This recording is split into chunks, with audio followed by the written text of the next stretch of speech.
Existem histórias que não aparecem nos livros, mas vivem escondidas nas lembranças de alguém.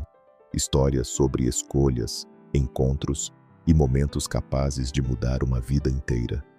Hoje, você vai conhecer uma dessas histórias. E talvez, antes do final, ela também encontre você. Bordeaux, França, verão de 1913. O rio Garonne refletia a luz dourada do fim da tarde enquanto barcos lentos atravessavam a água silenciosa. Crianças corriam pela margem e músicos improvisados tocavam acordeão diante dos cafés cheios. Era uma cidade que acreditava no futuro.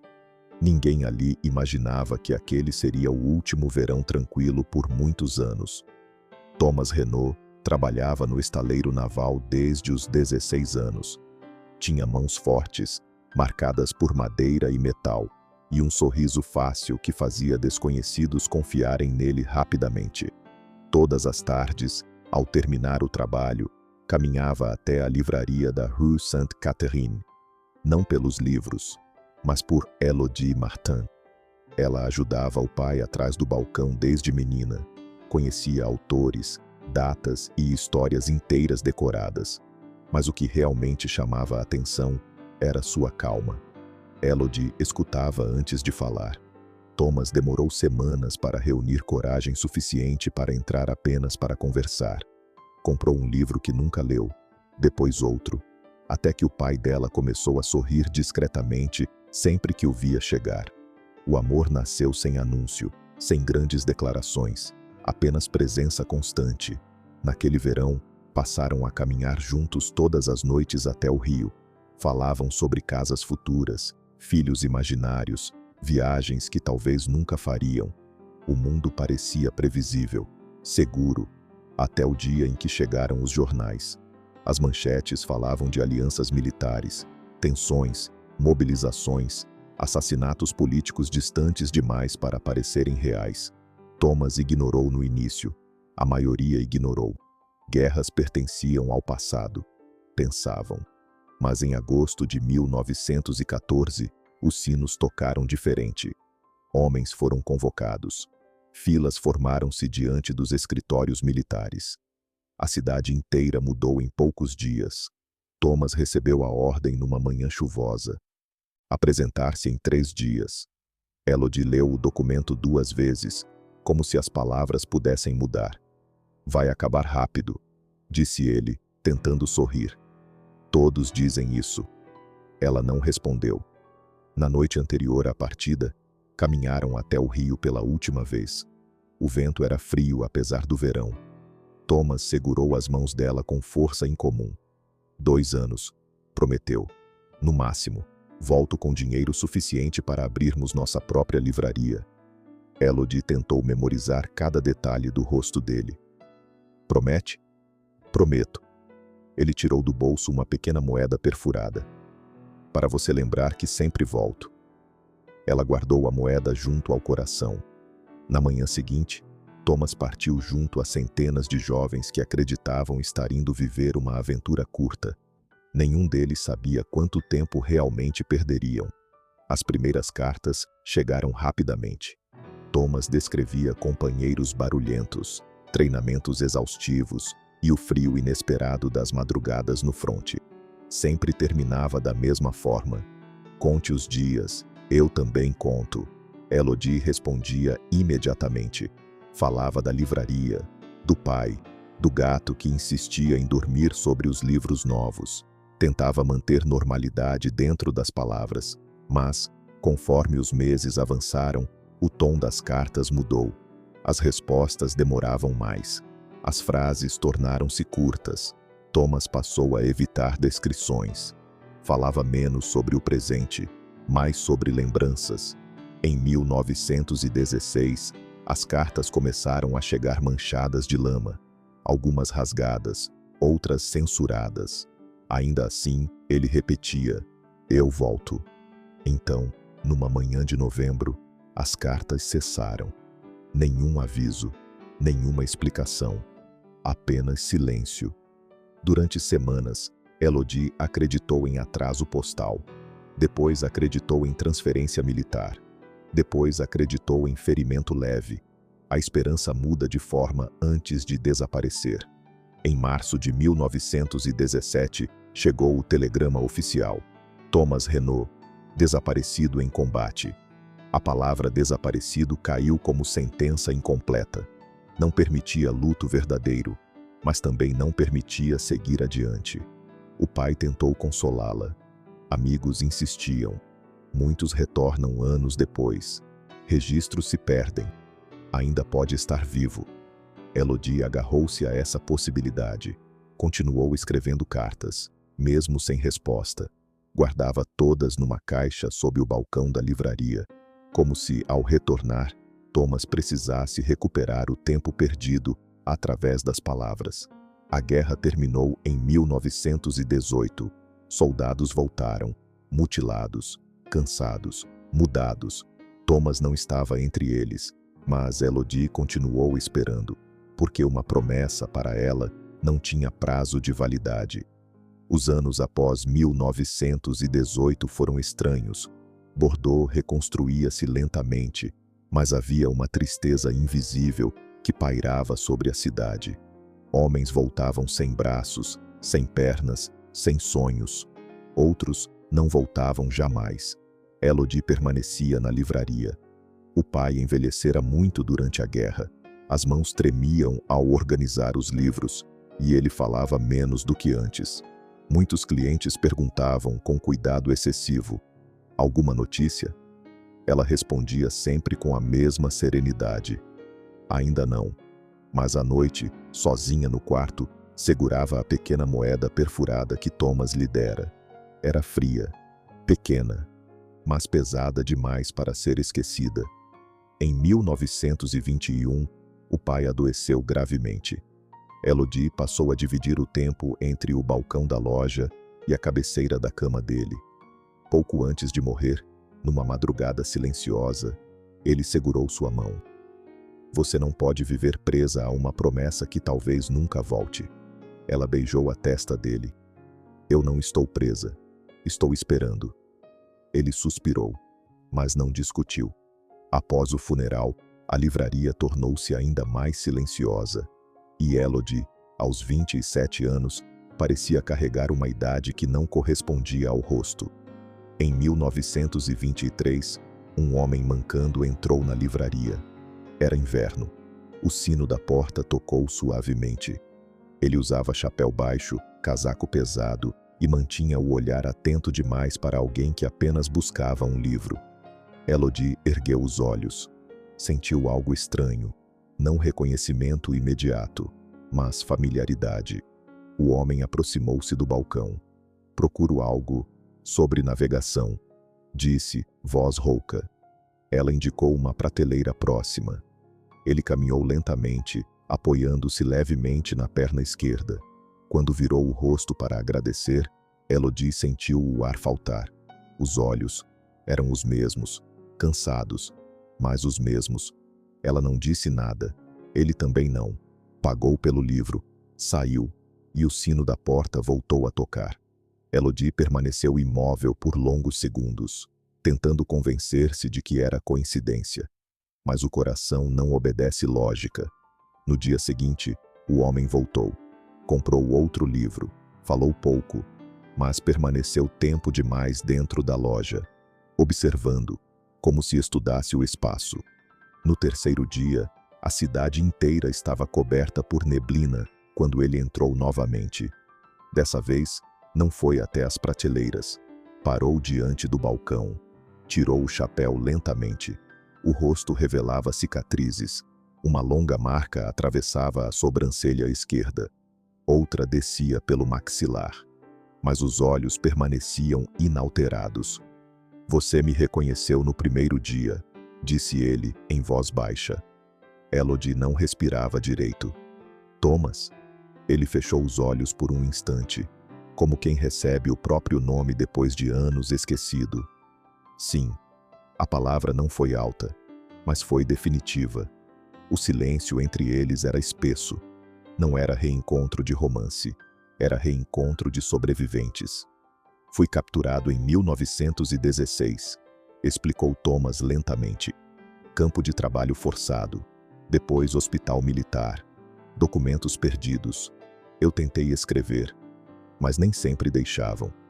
Elodie segurava o balcão com força. O telegrama dizia desaparecido. Ele assentiu. Eu estava desaparecido do mundo. Ela deu a volta no balcão, aproximou-se, observou as cicatrizes, a postura mais rígida. O homem que partira aos 23 não era o mesmo que retornara aos 32. Por que não voltou antes? Perguntou, quase sussurrando. Thomas desviou o olhar. Eu não sabia se ainda existia algo para voltar. Ela compreendeu. A guerra não apenas fere corpos, fere identidade. E agora? Perguntou ela. Ele a encarou diretamente. Agora eu precisava saber se você ainda estava aqui. Elodie abriu a gaveta do balcão. Retirou a pequena moeda perfurada. Colocou-a sobre o balcão. Thomas ficou imóvel. Eu contei os dias, disse ela. Ele tocou a moeda com dedos que tremiam levemente. Eu também. Lágrimas vieram sem aviso. Não explosivas, mas profundas. A cidade lá fora continuava normal. Carruagens passavam. Vendedores gritavam preços. Mas, dentro da livraria, o tempo se reorganizava. Thomas respirou fundo. Eu não sou mais o homem que prometeu voltar em 2 anos. Ela respondeu sem hesitar. Eu também não sou mais a mulher que esperava. Ele sorriu levemente. Ainda assim, você está aqui. Ela assentiu. E você voltou. Nas semanas seguintes, Thomas passou a frequentar a livraria diariamente. Não como cliente, mas como presença. Ajudava a reorganizar prateleiras, carregava caixas, consertava pequenas coisas que precisavam de força física. A cidade observava com curiosidade. Alguns cochichavam. Achei que ele estivesse morto. Ela esperou anos demais. Isso não vai dar certo. Mas comentários nunca impediram 2 sobreviventes de reconstruir algo. Numa tarde à margem do rio, exatamente onde haviam feito a promessa, Thomas sentou-se ao lado de Elodie. O vento era frio. Sem aviso, ele perguntou. E se eu nunca tivesse voltado? Ela demorou para responder. Observou a água corrente. Eu teria continuado vivendo. Ele abaixou os olhos. Sozinha? Ela virou-se para ele. Não, mas sempre sabendo que você tentou. Thomas fechou os olhos. Aquilo era perdão. A readaptação não foi simples. Thomas carregava a guerra dentro do corpo. Dormia mal. Acordava com qualquer ruído súbito. Às vezes permanecia longos minutos olhando para o vazio, como se ainda escutasse sons que ninguém mais ouvia. Elodie aprendeu rapidamente que o retorno não significava fim do sofrimento. Significava começo de outro tipo de batalha. Certa noite, ele acordou assustado, derrubando uma cadeira ao tentar se levantar. Respirava rápido demais. Demorou alguns segundos para reconhecer o quarto. Achei que ainda estava lá, murmurou. Ela apenas segurou sua mão. Sem perguntas, sem insistência.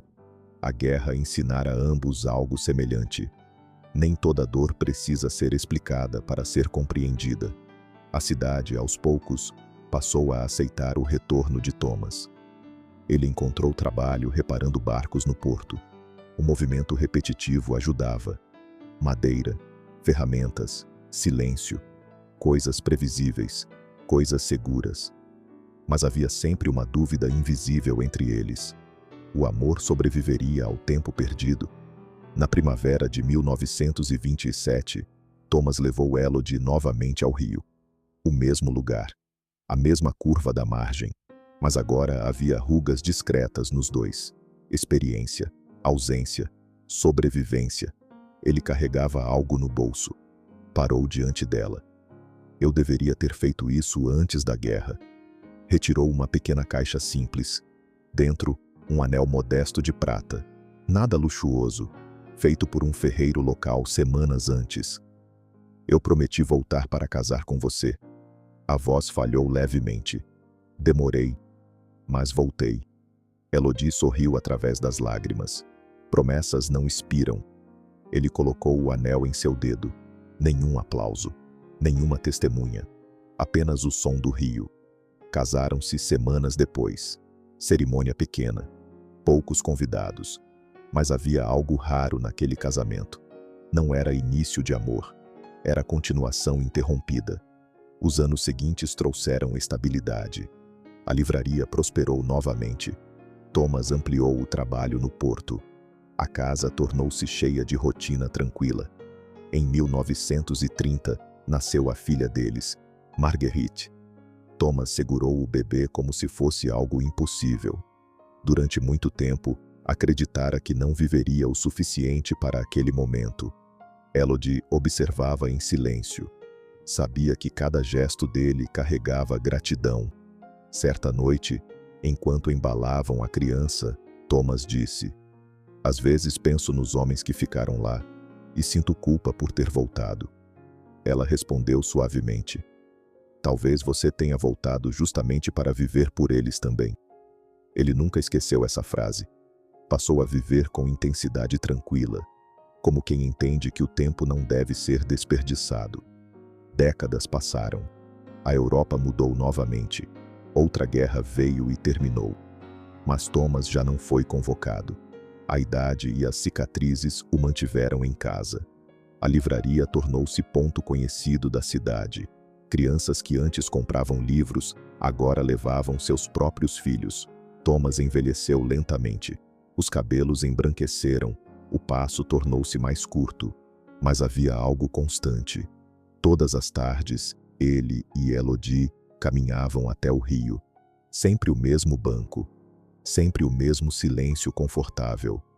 Num desses dias, já nos anos 1950, Thomas perguntou: "Você realmente nunca deixou de acreditar?"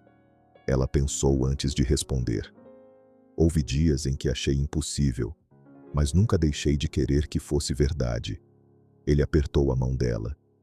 Isso me trouxe de volta. Numa manhã calma de outono, Thomas não acordou. Partiu em silêncio, como quem finalmente descansa após longa jornada. Elodie encontrou a moeda perfurada sobre a mesa de cabeceira. Ele a guardara durante toda a vida. No funeral, a cidade inteira compareceu, não apenas para despedir-se de um homem, mas de uma história que sobrevivera ao tempo. Anos depois, já idosa, Elodie sentava-se sozinha à margem do rio. Segurava a moeda entre os dedos, observava a água seguir seu curso e compreendia algo simples. Thomas não cumprira a promessa no tempo previsto, mas cumprira no único tempo que realmente importa, o tempo da vida. Porque algumas promessas não são feitas para evitar a distância, são feitas para garantir o retorno. E enquanto o sol desaparecia sobre Bordeaux, Elodie sorriu, sabendo que esperar nunca fora perda, fora apenas a forma mais silenciosa de amar. Se essa história tocou você de alguma forma, talvez seja porque todos nós carregamos algo inacabado dentro do peito. Uma promessa, uma carta que nunca chegou, um retrato que o tempo quase apagou. Se você acredita que o amor, a memória e as escolhas do passado ainda têm força, deixe seu like. Isso ajuda essas histórias a continuarem existindo. E se você quer ouvir mais narrativas como essa, humanas, profundas e inesquecíveis, inscreva-se no canal. Toda semana, uma nova história espera por você, porque algumas histórias não terminam. Elas apenas encontram quem precisa ouvi-las.